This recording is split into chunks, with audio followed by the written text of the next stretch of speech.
Lesson 3 Bharat से हम क्या सीखें? मैक्समूला भाषण। प्रश्न और उत्तर। प्रश्न 1। समस्त भूमंडल में सर्वविध संपदा और प्राकृतिक सौंदर्य से परिपूर्ण देश भारत है। लेखक ने ऐसा क्यों कहा है? उत्तर। भारत ऐसा देश है जहां मानव मस्तिष्क की उत्कृष्टतम उपलब्धियां का सर्वप्रथम साक्षात्कार हुआ है।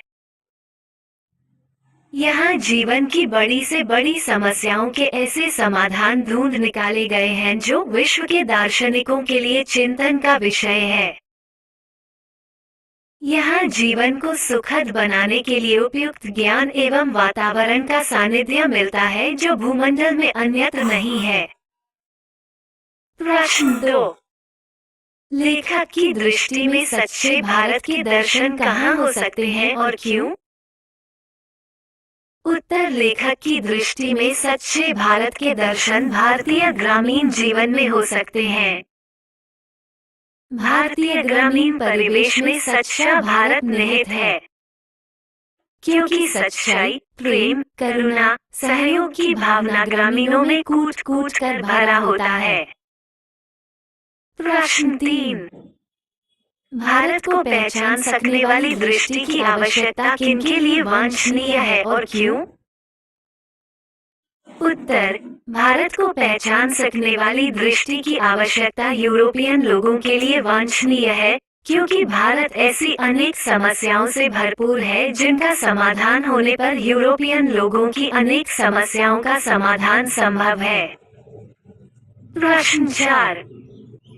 लेखन ने किन विशेष क्षेत्रों में अभिरुचि रखने वालों के लिए भारत का प्रत्यक्ष ज्ञान आवश्यक बताया है? उत्तर। लेखक ने बताया है कि जिन्हें भूविज्ञान में, वनस्पति जगत में, जीवों के अध्ययन में, पुरातत्व के ज्ञान में एवं नीतिशास्त्र जैसे विषयों में विशेष अभिरुचि है, उन्हें भारत का प्रत्यक्ष ज्ञान आवश्यक है। प्रश्न 5। लेखक ने वारेन हेस्टिंग्स से संबंधित किस दुर्भाग्यपूर्ण दुर्घटना का हवाला दिया है और क्यों? उत्तर। लेखक ने वारेन हेस्टिंग्स द्वारा 172 अति प्राचीन सोने के सिक्के ईस्ट इंडिया कंपनी के निदेशक मंडल की सेवा में भेजे जाने पर कंपनी के मालिक द्वारा उसका महत्व नहीं समझना एवं मुद्राओं को गला देना दुर्भाग्यपूर्ण दुर्घटना कहा है, क्योंकि वो एक धरोहर था, अन्वेषण का विषय था। प्रश्न 6। लेखक ने नीति कथाओं के क्षेत्र में किस तरह भारतीय अवदान को रेखांकित किया है? उत्तर। लेखक ने बताया है कि नीति कथाओं के अध्ययन क्षेत्र में नवजीवन का संचार हुआ है। समय समय पर विविध साधनों और मार्गों द्वारा अनेक नीति कथाएं पूर्व से पश्चिम की ओर प्रवाहित रही हैं। भारत में प्रचलित कहावतों और दंत कथाओं का प्रमुख स्रोत बौद्ध धर्म को माना जाने लगा है, किंतु इसमें निहित समस्याएं समाधान की प्रतीक्षा में हैं। लेखक ने एक उदाहरण देकर बताया है कि शेर की खाल में गधा वाली कहावत सबसे पहले यूनानी दार्शनिक प्लेटो के क्रिटिलिस में मिलती है। प्रश्न 7। भारत के साथ यूरोप के व्यापारिक संबंध के प्राचीन प्रमाण लेखक ने क्या दिखाए हैं? उत्तर। लेखक के अनुसार सोलोमन के समय में ही भारत, सीरिया और फिलिस्तीन के मध्यावागमन के साधन सुलभ हो चुके थे। साथ ही इन देशों के व्यापारिक अध्ययन के आधार पर प्रमाणित होता है कि हाथी दांत, बंदर, मोर और चंदन आदि जिन वस्तुओं के ओफिर नामक बंदरगाह से निर्यात की बात बाइबल में कही गई है, वे वस्तुएं भारत के सिवा किसी अन्य देश से नहीं लाई जा सकती। प्रश्न 8। भारत की ग्राम पंचायतों को किस अर्थ में और किनके लिए लेखक ने महत्वपूर्ण बतलाया है?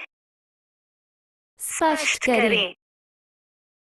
उत्तर। प्राचीन स्थानीय शासन प्रणाली या पंचायत प्रथा को समझने समझाने का बहुत बड़ा क्षेत्र भारतीय ग्राम पंचायत में विद्यमान है।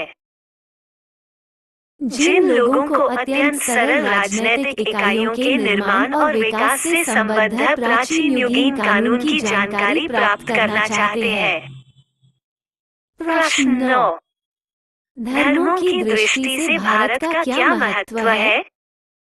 अथवा धर्म की दृष्टि से भारत का क्या महत्व है?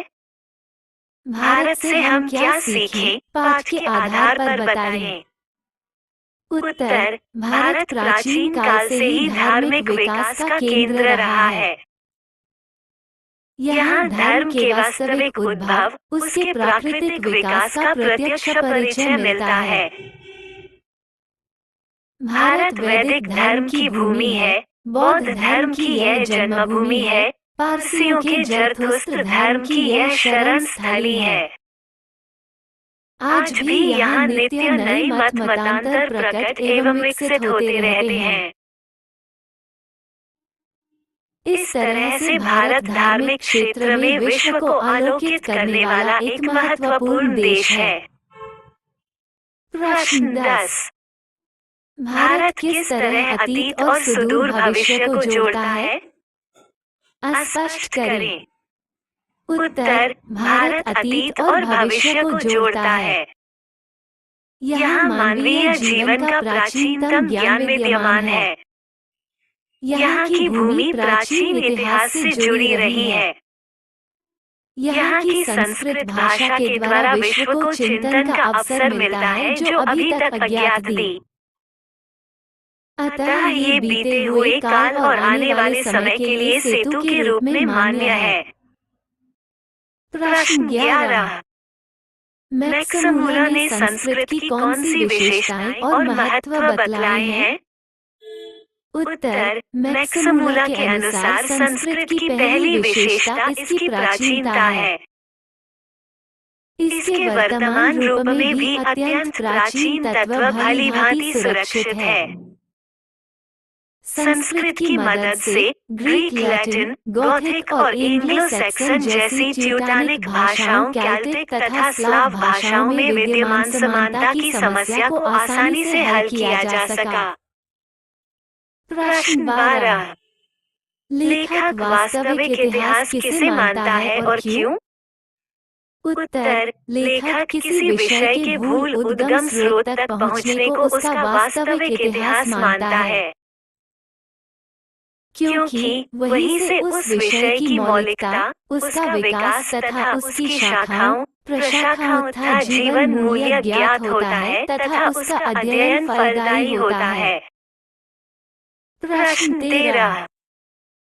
संस्कृत और दूसरी भारतीय भाषाओं के अध्ययन से पाश्चात्य जगत को प्रमुख लाभ क्या हुए?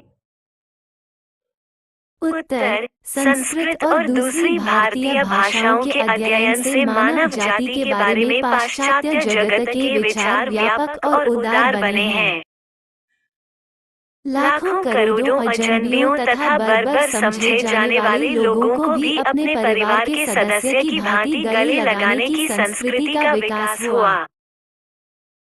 इसके अध्ययन ने मानव जाति के संपूर्ण इतिहास को एक वास्तविक रूप में प्रकट कर दिखाया, जो पहले नहीं हो पाया था।